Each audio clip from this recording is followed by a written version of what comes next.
Okay, hello everybody, and welcome to the Progressive Era. This is going to be a really interesting topic. It's a really interesting topic to study. It's a really interesting topic for historians to look at because in a lot of ways it really continues that topic or that idea that the Gilded Age, right, the era that kind of just precedes these decades, um, combined to really form a lot of what the United States will be throughout the 20th century. And so there's a lot of meat to dig into with the progressive era and with populism that comes just before it. And so, excuse me. So we've got two different recordings for this one. Unfortunately, the first one especially is probably going to be a little bit long, so I apologize for that. There wasn't really an easy breaking point that I could find to divide it into, more sections. But, just bear with it, take it in small doses if you have to, and, we can get through it. So I hope everybody is doing really, really well. Make sure that you are staying current with the full PowerPoints on Blackboard, in addition to the recorded sessions that deal with these more condensed kinds of PowerPoint content. So that way you're getting everything. Make sure that whenever you've got questions about any of this stuff that you're letting me know right away so that I can offer you feedback and offer you some help and guidance with the content or any kinds of issues that you might have. Excuse me. So, populism and the progressive era. Well, what was progressivism? What was the progressive era? Simply put, it was a period of widespread reform efforts that covered all kinds of different areas. And it lasted for about 20 years, roughly 1905 to about 1920. Certainly these kinds of periodizations are a little bit blurry, especially along the edges. But by and large, it's about that roughly 15 to 20 year period. And when we look at the movements all together, we can see that they basically fall into three main categories, and that would be political, economic, and social reforms. But definitely there were subcategories, there were different individuals or different groups that worked for different goals or for different interests. So it's a very broad kind of a thing. So you've got people working all the way from reforming mental health programs and services, through educational services, through prison reform, political reform, economic reform, suffrage, right, women getting the right to vote, civil rights kinds of issues, and the race question. So all kinds of different areas. Some of what the progressive era is comes from an earlier movement that's known as populism. There is a lot of overlap, but the two certainly aren't synonymous. They're not identical. But we can definitely see some parallels and some connections between the two. Populism is a little bit earlier. It begins kind of in the 1860s, especially the 1870s, and it runs through the 1890s. By the turn of the century, though, it's basically exhausted itself as a viable kind of reform effort. So in order to understand progressivism, we have to understand populism. So populism is largely an agricultural movement.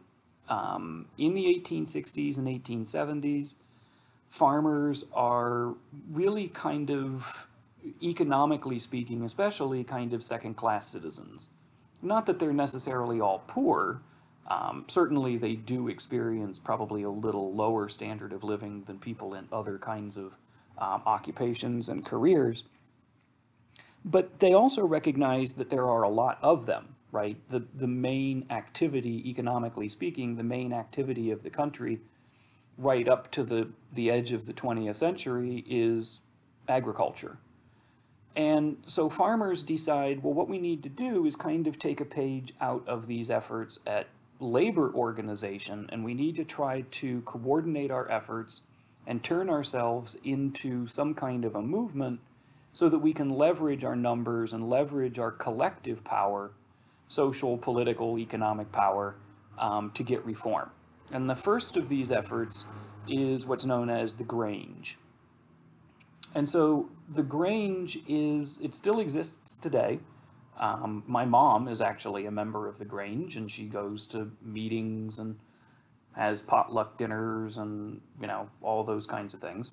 But the Grange begins in the 1860s and 1870s as a way to try to kind of organize farmers towards pushing for political reform, right? To get measures passed at state governments to try to improve farmers' ability to get low interest loans, or to make sure that farmers aren't gouged when they try to deal with railroad companies, these kinds of things. The problem is that these are farmers, right? And they're not politically experienced. Sure, they go out and vote. Sure, they follow the issues and the candidates, but they're not the people that are familiar with writing laws that will pass, state legislatures and that will stand up to court review, right? Judicial review. And so this inexperience means that a lot of the laws that they try to create either don't get passed in the first place, or they get struck down by state and federal courts because they aren't constitutional, right? They're trying to do certain things that farmers see as beneficial to themselves and maybe beneficial to others, but maybe they violate what the courts view as the letter of the law. And so the Grange, while it still exists as primarily a social organization, it really never gets off the ground as a successful, significant political reform effort. They kind of morph over time by the late 1880s into what were known as farmers' alliances. And the farmers' alliances are going to be much more successful. They try to do direct political action, right? So going door to door, organizing themselves into a movement to actually get certain people elected, organizing into a movement, sort of a lobby group to try to pressure legislation that will benefit themselves. And they actually have a little bit more success, to the point that by the early 1890s, they have mutated into what's known as the People's Party. It's also often referenced as the Populist Party. And so this is kind of the apex of populism, right? This is a functional political entity that runs on a national platform and presents candidates for national and state office and local offices.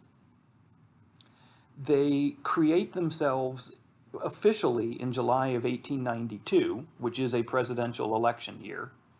And they run a guy named James Weaver. He's from Iowa, and he is their presidential candidate, right? So they put together a platform, which we'll talk about here in a moment, and they run a campaign in 1892, and they have some success. Not a lot, but they do have some, and you can see on the map here, Weaver wins the electoral votes in green.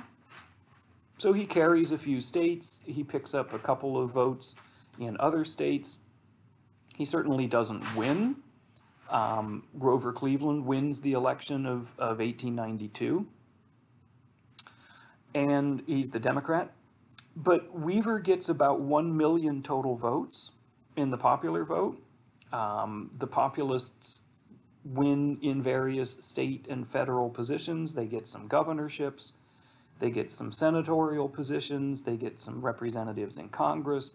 So certainly they've got some kind of following that is broader than just the farm population itself. And that's going to be really kind of the main difficulty that the populists face is, yes, they can have a number of interesting positions, but ultimately they really never successfully break out of the perception that they are an agricultural party. And what kinds of things are they trying to achieve? Well, a couple of them will actually transition into progressive era kinds of efforts. But some of them are really much more focused on just the populists and just the 1890s. One of those things that's a little bit more isolated in terms of chronology and in terms of the group or groups that really support it is the idea of free silver. And free silver is kind of complicated to explain. Free silver is not, I'm going to give away silver to people to make them richer or something, right? In the 1890s, paper currency, if you would walk around with paper money in your pocket, that money was based on a certain ratio of gold that was held in the U.S. system, right? The most famous gold depository in the United States is, of course, what? Fort Knox, right? Fort Knox, Kentucky. Military base first and foremost, but it has, you know, the super famous vault with billions and billions of dollars of gold. It's certainly not the only, and it's actually not the largest gold depository in the United States, but it is the most famous. And this is literally the government's gold, right? This gold belongs to the United States. It's one of the things that helps prop up the American economy. In the 1890s, that gold was also used to prop up the currency of the United States. Today, American money is not based on anything. It's literally, when it gets right down to it, worthless. The thing that makes American money valuable is that other people agree to consider American money to be worth something, right? And then there's the money market that you can buy and sell currency, you know, like you would stocks. That's all even more complicated.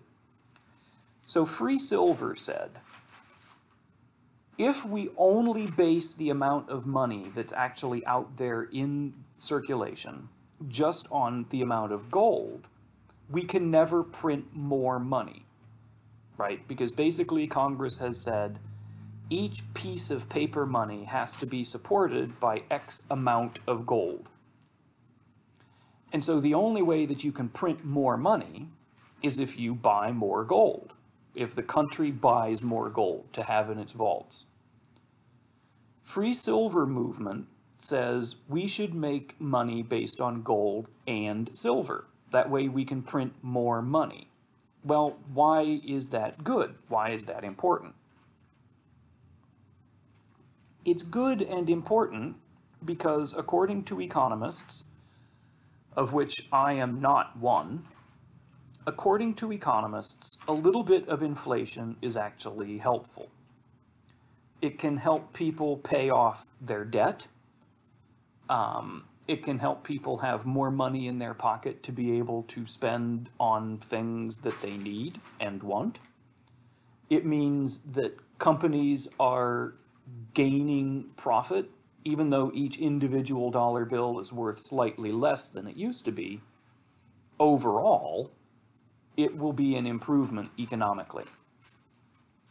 But the difficulty here is free silver is something that, for the most part, is really only going to benefit farmers. And so it never gets a lot of traction in the broader population to say, hey, yep, no, this is a great idea. And it's very much a flash in the pan kind of issue, because it is something that is wholly dependent on the overall strength of the economy. And by the mid to late 1890s, the economy starts to do well enough that people aren't terribly concerned with needing to play around with monetary policy. Free silver, then, hugely important for the populists, but doesn't really outlive the populist party, the People's Party. Other things, though, do. One of them is the populists were advocating what's known as the direct election of senators. Today, and in 2020, some people I don't believe Ohio is voting for a senator's position this election. But people in other states will have the ability to vote for one of their senators. Each state gets 2 senators, right? According to the Constitution as it was originally written, the people didn't have any say in who was going to be senators from their state.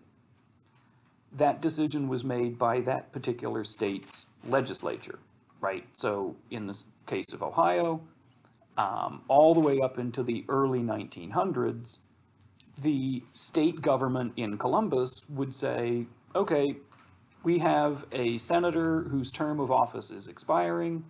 Who do we want to be that, one of the senators from our state? Do we want to have this same person, or do we want somebody new? But that decision was always made by the state governments. Populists and then later progressives said people should have the decision on who their senators should be, the voting public. And so this is definitely one of those issues that the populists advanced and that would carry over into the progressive era, when populism kind of dies off. One of the other things that becomes a very common kind of conversation among progressives is public services, especially things like railroads, telephones, the telegraph, electricity, things like that. And there's debate over whether the ideal solution would be outright ownership by the government of these things, or at the very least, strict regulation of these things. I apologize, my cats are playing with pieces of paper that are on the floor, so if you hear all kinds of rough, crackling, feedback, static kinds of sounds, they don't seem to have any consideration or courtesy about the fact that I'm doing a recording here, so apologies on their behalf for that. So part of the idea is, if all you have is private companies that are only in it for a profit, providing services like railroads or providing services like electricity or telephones, they can charge anything they want. They don't have to actually provide service to all the people that live in a town, because their whole decision is based on profit. Their decision is not based on, well, there's people that don't right now have access to these things, and it's our responsibility to provide that resource to them. They think, well, yeah, there's people out there that don't have access to these things, but that's because it would cost too much for us to provide those things to them, and they probably wouldn't be able to pay enough to cover our costs, let alone to make it profitable for us. And so the populists, and later then progressives, said the government should step in and either run these different industries to guarantee that these services are provided at a reasonable price to as many people as possible, or the government should establish regulations and laws to make sure that private companies do that very same thing. And so this is also going to be something that we see among populists, but then also carry over into the progressive era as well. So populism, largely because it is kind of a one-trick pony in terms of its constituency, it really loses steam by the 1890s. By the turn of the century, it's basically gone as a viable movement. But a lot of it has been absorbed into that broader progressive era. And so progressivism can be seen in a number of different expressions. One is in efforts by journalists at the turn of the century to expose different kinds of problems in American life, right? It's a very early form of investigative journalism. So today, if you watch TV, if you watch the news on TV, local news on TV, all of the Cleveland stations, or they used to, all of the Cleveland stations have their investigative reporter, right? And this guy, he gets tipped off that some auto repair shop in town is overcharging little old ladies, And, you know, he'll go to their house and go to their business, and he'll be like, "Hey, dude, what are you doing overcharging old Mrs. Hemingway for her body shop work?" And he's like, "No comment, no comment. I'm not going to say anything." So investigative journalism, investigative reporting still happens. But the scale of what the muckrakers in the turn of the century were doing was much bigger than some of what's going on today. Certainly, bigger newspapers, bigger news outlets are still working hard to kind of turn over some of these really egregious and really extreme examples of political corruption or economic, you know, illegalities or these kinds of things. Turn of the century, you've got people like Lincoln Steffens, who is really concerned with political corruption, especially at the city level. He digs into machine politics, right? Political machines, bosses, which we talked about in the Gilded Age material.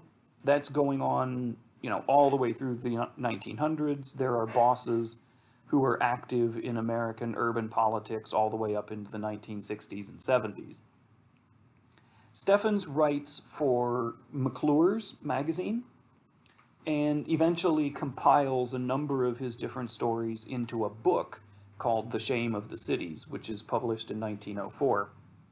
But basically, he's pointing out the corruption that exists in these political machines, especially in New York City, but he's looking at Baltimore and Philadelphia and Boston and Washington, D.C., and, you know, Hartford and East Coast cities like that as well.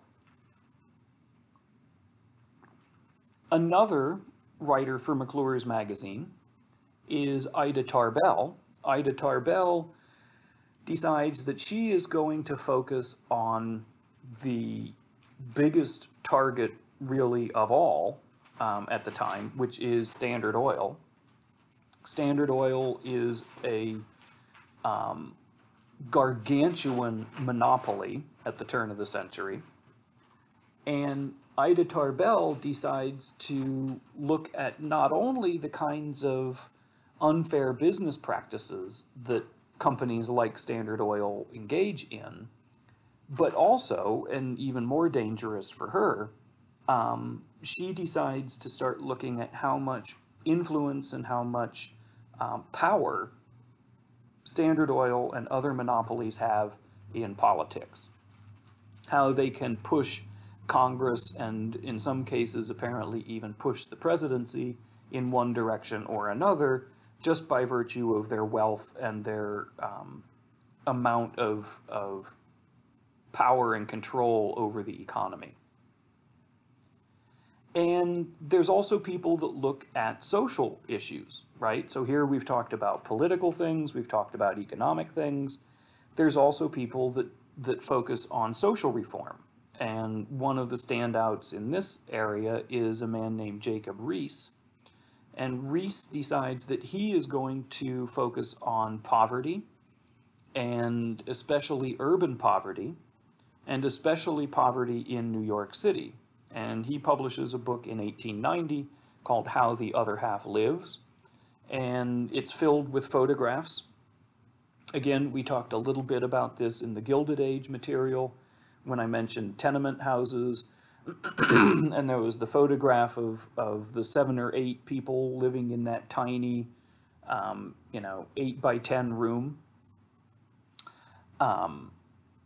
This is an effort to say, hey, this is the reality of the living conditions and sort of lifestyle that people experience in urban cities around the United States. Excuse me. And there needs to be some kind of concentrated effort to address this, right? Whether it's some sort of welfare relief programs, whether it's some sort of building codes that need to be implemented, you name it. Because those things didn't exist prior to the 1900s, and especially prior to the 19-teens through the 1930s. So a number of different kinds of efforts in muckraking, which is one of the early areas where we start to see this this sort of strain of progressive reform begin to bubble to the surface. One of the other areas that is a really interesting kind of undertaking is going on in what's known as the settlement house movement.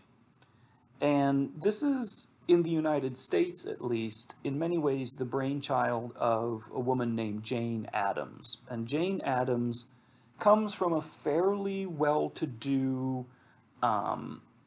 religious family, and she has traveled in Europe for a while as a young woman. And while she's there, especially in England, she comes across this movement that's designed to provide a kind of stepping stone for people who are down on their luck, maybe not technically homeless necessarily, but certainly don't really have a lot that they can draw from in order to find a good job, establish a good, lifestyle and that kind of thing. Jane Addams comes back to the United States, settles in Chicago, and organizes what's known as Hull House. The original Hull House is that fairly modest kind of building in the top left. And Hull House by the 1930s has managed to grow to that behemoth structure in the picture on the bottom right. Basically, settlement houses, like Hull House, are designed for people in cities to stay at the house, sort of as vocational training, right? They would stay at the house and they would get educated in some kind of vocational skill. Maybe it's to work a metal lathe, maybe it is to work in a watch factory, you name it. Because Jane Addams has made contacts with local business leaders in the area and said, I've got 15 people who need jobs. You can come into Hull House, provide vocational training for them in whatever this occupation or skill set might be. Teach them how to do this. They will there have a place to stay. They'll get fresh food. They'll get training in this particular job. Then by the end of this training session, you will agree to hire these 15 people at a fair wage, and they will go ahead and work for you, and then the next class of people will come into Hull House and go through the process as well, with a different company teaching them different skills. So it's a very, very successful effort. You'll see them in major cities throughout the Midwest and East, but elsewhere in the States too, in the United States, but primarily in the Midwest and in the East. So that over the next few decades, it grows into this very, very large kind of undertaking. Certainly not all run by Jane Addams. Her Hull House is going to be the model for the way that other settlement houses will develop and organize. But it is definitely a significant kind of aspect of progressive era social reform as well. Probably the most significant single reform effort during the progressive era, especially in terms of social kinds of issues, is women's suffrage. And obviously, women's suffrage stretches into political kinds of reform as well, right? Because suffrage in this case means women demanding the right to vote. The movement really begins in the United States in really the 1840s, 1850s. And it goes through some pretty significant growing pains on the way to the early 20th century.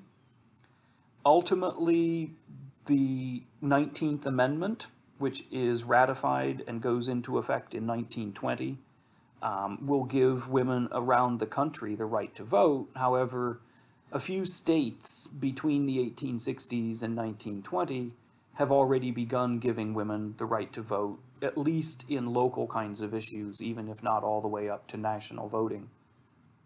But the women's movement is a really fascinating event in American history because it is internally not entirely in agreement over what the goals of the women's movement should be.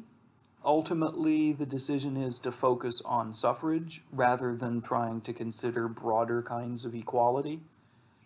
And that's actually going to have a ripple effect all the way through the 20th century, as we then have subsequent kinds of resurgences of the women's movement as women try to achieve equality and parity in areas other than just voting.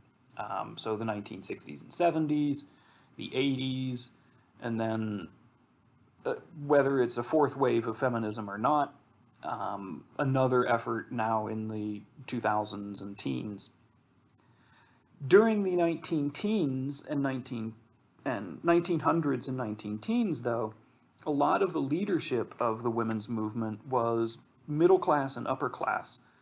And so that helped to focus the kinds of message, it helped to focus the kinds of tactics that the women's movement tended to emphasize and tended to use.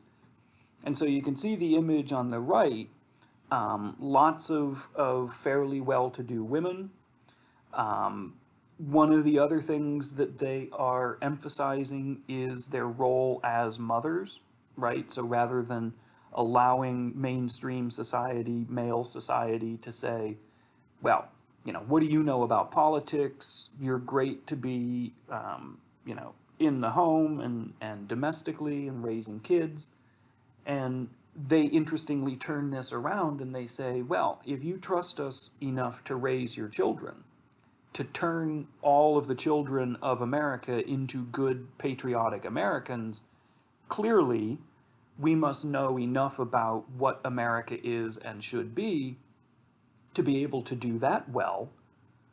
If we can do that well, we should have the right to vote, which is a really interesting way of kind of flipping the script of some of the concerns and critiques and criticisms of women's right or ability even to make decisions in a political arena or a political sphere.